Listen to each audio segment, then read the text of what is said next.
अगर आपने अभी तक मेरी वीडियो लाइक नहीं की तो वीडियो लाइक करें और मेरे चैनल को सब्सक्राइब करें and press the bell icon for new update.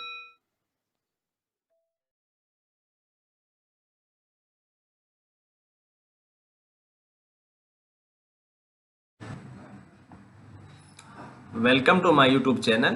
I am Tarun from Government Polytechnic Alapur Badayu. Today in this video lecture I will discuss Hooke's law. Means hook का क्या नियम है। Basically जो hook का नियम है वो प्रतिबल और विकृति, स्ट्रेस और स्ट्रेन के बीच एक संबंध बताता है कि स्ट्रेस जो है वो स्ट्रेन के सीधा समानुपाती है। प्रतिबल इज डायरेक्टली प्रोपोर्शनल टू विकृति। अगर किसी भी बॉडी पर हम कोई फोर्स लगाते हैं तो उसमें कोई ना कोई चेंज जरूर होगा। अगर आपने फोर्स नहीं लगाया तो उसमें कोई चेंज नहीं होगा। तो चेंज होना या नहीं होना, कितना होना, ये विकृति स्ट्रेन से क्लियर होता है। और जो फोर्स आप लगाते हैं उस फोर्स को वो अलग अलग रूप में हो सकता है, उसी को आप प्रतिबल बोलते हैं। तो एक फॉर्मूला है कि जो स्ट्रेस है वो स्ट्रेन के सीधा समानुपाती होगा, बट अगर आप प्रोपोर्शनलिटी का साइन हटाएंगे तो आपको एक कांस्टेंट लिखना पड़ता है, दैट इज कैपिटल ई। और ये ई जो है इसी को आप मॉडुलस ऑफ इलास्टिसिटी और यंग मॉडुलस बोलते हैं, प्रत्यास्थता गुणांक बोलते हैं।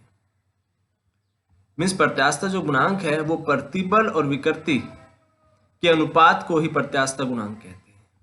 इसको आप ई इक्वल्स टू ऐसे भी लिख सकते हैं, रो डिवाइडेड बाई एप्सिलॉन भी लिख सकते हैं।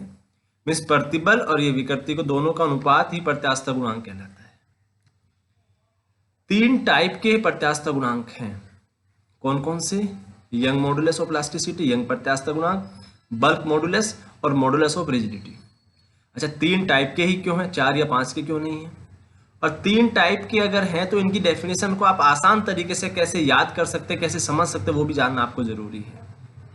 इससे पहले जो लेक्चर था जिसमें मैंने आपको प्रतिबल और विकृति आपको समझाया, स्ट्रेस क्या होता है और स्ट्रेन क्या है, तो उस लेक्चर में आपने देखा होगा कि तीन टाइप के ही बल थे, स्ट्रेस थे, और उनके करस्पॉन्डिंग तीन टाइप की ही स्ट्रेन, विकृति थी। मतलब एक टाइप का बल तो एक टाइप की विकृति होगी, दूसरे टाइप का बल होगा तो दूसरे टाइप की विकृति होगी, और तीसरे टाइप का अगर बल है तो तीसरे टाइप का ही कोई चेंज या विकृति होती है। तो उसके करस्पॉन्डिंग तीन टाइप के प्रतिबल, तीन टाइप के विकृति अगर आप देखें और 1 to 1 मैपिंग करें तो तीन टाइप के ही प्रत्यास्थता गुणांक होते हैं। उन तीनों का नाम ये होगा यंग, आयतन और दृढ़ता गुणांक। तीन टाइप के कौन कौन से थे? स्ट्रेस और स्ट्रेन में थोड़ा सा आपको रिवाइज बताता हूँ, थोड़ा सा उसको आप रिकॉल करना। तीन ही डायमेंशन होती है आपके पास, लीनियर, एरिया और वॉल्यूम। अगर मैं लीनियर की बात करता हूँ, ये लीनियर लाइन ड्रॉ कर दी, ये एक सरफेस मैंने बनाया, और वॉल्यूम के लिए मैंने क्यूब बना दिया या सर्कल बना दो, एक स्फीयर टाइप का, ये स्फीयर है। अगर यहाँ पर भी आप प्रतिबल, कोई भी बल, कोई दाब लगा सकते हैं। यहाँ पर जो प्रतिबल लगेगा वो सीधा सीधा लीनियर होगा। तो दो टाइप के प्रतिबल लगते हैं इस केस में। ये तो आप इसको खींच सकते हैं, खींच कर ये बड़ा हो जाएगा, या आप इसको दबा सकते हैं, कंप्रेस कर सकते हैं, छोटा हो जाएगा। तो दो कैटेगरी इस कंडीशन के लिए है। लीनियर में दो ऑप्शन आपको मिलते हैं, ठीक है, बड़ा और छोटा, मीन्स खींचना और उसको कंप्रेस करना। तो इसी के क्रॉसबॉन्डिंग इसको स्ट्रेच और कंप्रेशन बोला हुआ है। एरिया के केस में इसमें आप देखें तो इसमें आप दो टाइप से एंगल को घुमा सकते हैं। एक तो ट्विस्ट कर सकते हैं, किसी वायर को एक तरफ से अगर फिक्स है तो उसको थोड़ा सा उस एंगल से घुमा सकते हैं। एक अगर कोई बुक रखी है तो उसको आप हाथ से एक फोर्स नीचे की तरफ, एक फोर्स आगे की, जैसे ये है, एक इधर एक इधर। तो इससे अपने आपने क्या किया, बुक तो नॉर्मल थी, आपने ये वाला हाथ आगे की तरफ किया, ये पीछे की तरफ किया, तो उसमें भी आपने उसको क्या किया, एक एंगल पर उसको थोड़ा सा झुका दिया। तो यहां पर भी दो ऑप्शंस थे, या तो आपने किसी एंगल पर झुकाना, और या अगर ये सीधा था तो आप इसको आपने ट्विस्ट कर दिया। तो यहाँ इसको हम शेयरिंग बोलते हैं। वॉल्यूम में भी दो कैटेगरी हो सकती है, या तो आप ये स्पेयर है, ये बैलून है, इसको आप अंदर से बड़ा कर दें, अंदर से दाब लगाएं, ये थोड़ा सा मतलब छोटे का बड़ा फैल जाएगा, या बाहर से इसको दबा दें तो ये इसका जो सर्कल, जो एरिया वॉल्यूम होगा वो थोड़ा छोटा हो जाएगा। तो यहाँ पर भी दो ऑप्शंस हो सकते हैं, बट यहाँ पे क्या किया आपने, यहाँ पर आपने प्रेशर लगाया। एक आपने क्या किया, किसी चीज को बड़ा कर दिया, और एक किसी चीज को आपने छोटा कर दिया। तो बड़ा करना, छोटा करना, आयतन में परिवर्तन करना, इसी को हम स्ट्रेन बोलते हैं। और ये काम आपने कैसे किया, ये काम आपने दाब से किया, इसको प्रतिबल बोलते हैं। तो 3 कैटेगरी हैं, लीनियर, एरिया, वॉल्यूम। इसी के करॉस्पॉन्डिंग 3 प्रतिबल होंगे और 3 ही विकृति होंगी, इसीलिए 3 ही दृढ़ प्रत्यास्थ गुणांक होते हैं। ये लीनियर है, यंग मॉडुलस, यंग, ये शियर जिसमें आप एंगल की बात करेंगे, ये बल्क मॉडुलस है जिसमें आप वॉल्यूम या आयतन की बात करते हैं। तो तीनों की डेफिनेशन आपको 1 बाय 1 समझनी होगी और ये एक एक ही स्लाइड में कवर हो जाएगा कि यंग मॉडुलस क्या है। आप इस केस में देख सकते हैं, ये एक वायर है जिसकी लेंथ L0 है, आपने इसको स्ट्रेच कर दिया, इसमें थोड़ा सा फोर्स इसको खींचने के लिए लगाया, तो इसकी लेंथ में कितना चेंज हुआ, डेल्टा L। तो डेल्टा L अपॉन L क्या है, ये आपकी स्ट्रेन है, विकृति है, क्योंकि चेंज हुआ ना ये, इसको मैं स्ट्रेन बोल सकता हूं। तो अब प्रतिबल क्या लगा आपका, प्रतिबल है आपका F अपॉन A। तो जो एरिया है वो वायर का पाई आर स्क्वायर होगा, इसको मैं पाई और आर स्क्वायर बना सकता हूं। तो इस टाइप से जो वाई होगा हम उसको यंग मॉडुलस बोल देते हैं। इसको आप इधर ले जाइए सबको, तो ये जो फॉर्मूला बनेगा वो उसका यंग मॉडुलस का बन जाएगा। क्लियर। शियर एक्चुअल में हम कैंची का जो दूसरा नाम है उसको हम शियर बोलते हैं, क्योंकि किसी चीज को आपने ट्विस्ट किया है तो ट्विस्ट करने के लिए आपको 2 फिंगर आपको होनी जरूरी है। किसी चीज को आप टैप को भी आप घुमाएंगे तो आपको 2 इक्वल एंड अपोजिट फोर्स लगाने होते, तभी आप उसको ट्विस्ट कर सकते हैं। किसी भी एंगल पे आपको झुकाना है तो आपको फिर से एक ऊपर, एक बुक के आपको नीचे रखना है, एक ऊपर, तभी आप उसको किसी एंगल से झुका सकते हैं।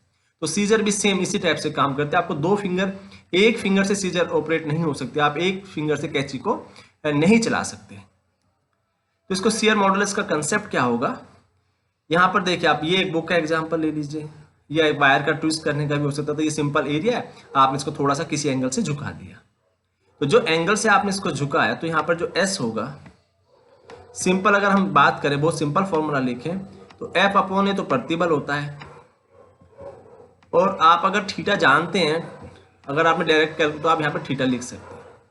ये सिंपल फॉर्मूला बन जाएगा, इसमें आपको कोई ज़्यादा चेंज नहीं करना। अगर आप एंगल नहीं जानते तो फिर कितना चेंज हुआ, कितनी लेंथ है, तो आप इसके अकॉर्डिंग भी आप इसको लिख सकते हैं। दोनों ऑप्शन आपके पास है। बट यहाँ पर जो फोर्स है, देखिए, एक फोर्स आगे की तरफ है, ये फोर्स पीछे की तरफ, तो आपने एक एंगल पर इसको क्या किया, रोटेट कर दिया, तो इसको शियर मॉडुलस बोल देते हैं। अब आप वॉल्यूम की बात करते हैं, बल्क मॉडुलस की बात करते हैं। बल्क मॉडुलस वॉल्यूम में आप देखिएगा इनिशियल फाइनल है, आप उसको कंप्रेस भी कर सकते हैं, अंदर से भी फोर्स, अंदर से दाब लगाएंगे तो वो बड़ा हो जाएगा साइज, और बाहर से लगाएंगे तो छोटा हो जाएगा। यहाँ पर क्या क्या फोर्स को बाहर से लगाया हुआ है इस केस में, तो बाहर से जब इस पर दाब आपने लगाया तो इसका वॉल्यूम, पहले तो ये क्यूब बड़ा था, आप इसको छोटा हो जाता, फाइनल वॉल्यूम तो इतना सा है, ये है फाइनल वाला, क्योंकि आपने बाहर से दाब लगाया तो चेंज हुआ। तो यहाँ पे बल्क मॉडुलस कैसे निकालेंगे, जो प्रेशर था वो P है, जो चारों तरफ आपने उसके वॉल्यूम को कम करने के लिए लगाया, और जो विकृति है, जो स्ट्रेन है, वो कैसे डिफाइन होगी, स्ट्रेन मीन्स परिवर्तन, तो डेल्टा V साहब चेंज हुआ है, और जो इनिशियल था वो V0 था, तो ये इसकी विकृति, ये डेल्टा है, तो ये तो विकृति है, और प्रतिबल क्या है, P है, साफ दाब है, दोनों को डिवाइड कर दो, दोनों को डिवाइड करने के बाद क्या बन जाएगा, B आ जाएगा। क्लियर। तो ये बराबर हो जाएगा सिंपल B के, तो B बराबर हो जाएगा P divided by delta V, और ये V ऊपर भी आ सकता है। ये नेगेटिव साइन भी यूज किया हुआ है यहाँ पर, इस पॉइंट को भी आप समझ सकते हो। रीजन है कि इस केस में जो इनिशियल है, जो फाइनल है, वो वॉल्यूम कम हुआ, आपने बाहर से दाब लगाया है। ऐसा भी हो सकता है कि आप अंदर से लगाएं, बैलून है, फुटबॉल है, जब आप उसमें हवा भरते हैं तो दाब कहाँ से लगेगा, अंदर से लगेगा। मछली अगर पानी के अंदर है तो पानी मछली के ऊपर बाहर से दाब लगाता है, उसको चारों तरफ से दबा के रखता है। बट अगर फुटबॉल में हवा भरी हुई है तो वो उस हवा क्या करेगा, जो प्रेशर था वो क्या करेगा, अंदर से वाल से बाहर की तरफ आएगा, तो उसका वॉल्यूम बढ़ जाएगा। तो ये बल्क मॉडुलस की डेफिनेशन भी सेम है कि यहाँ पर आप प्रतिबल की जगह पर आप दाब लेंगे और आयतन में कितना चेंज हुआ वो भी करते हैं। इन दोनों के अनुपात को ही आप बल्क मॉडुलस बोलते हैं। तो तीनों मॉडुलस, तीनों जो गुणांक थे, प्रत्यास्थ गुणांक है, पहला लीनियर का था जिसमें आपने लंबाई को डिस्कस किया, दूसरा एरिया है और एंगल को डिस्कस किया, तीसरा दाब है जिसमें आपने आयतन को डिस्कस किया। तो 3 प्रत्यास्थ गुणांक ही समूह है। आप तीनों, इसमें एक टेबल बनी हुई है, इसमें आपको क्लियर समझ आएगा। पहला लीनियर है, लंबाई के साथ में कितना चेंज हुआ है, प्रतिबल आपका F अपॉन A है। अब सेकंड में देख सकते हैं, ये एंगल के लिए है, कितना चेंज हुआ, यहाँ पर डेल्टा x भी लिख सकते हैं, और हम इसकी जगह पर डेल्टा थीटा भी लिख सकते हैं, कितना चेंज हुआ है। और तीसरे के केस में यहाँ पर दाब है और ये विकर्ती delta V upon V। Means ये सब के सब क्या है, ये प्रतिबल का रूप है और ये सब का सब ये विकर्ती, अलग अलग तीनों विकर्ती है और ये तीनों प्रत्यास्थता गुणांक है। तो इस स्लाइड में आपको सारी चीजें क्लियर हो जाएंगी कि तीनों टाइप के प्रतिबल कौन कौन से हैं, तीनों टाइप की विकृति क्या है और उसके क्रॉसपॉन्डिंग तीनों टाइप के प्रत्यास्थता गुणांक क्या है। और प्रतिबल और प्रत्यास्थता गुणांक का बीच का जो संबंध है उसी को आप हुक का नियम कहते हैं। मीन्स दोनों का जो अनुपात है प्रतिबल और विकृति, स्ट्रेस और स्ट्रेन के अनुपात को ही प्रत्यास्थता गुणांक कहते हैं। तो thank you for watching this video. अगर आपको ये वीडियो पसंद आई हो तो आप इस वीडियो को लाइक करें, मैक्सिमम बच्चों के बीच इस वीडियो को शेयर करें और मेरे चैनल को सब्सक्राइब करें। Thank you.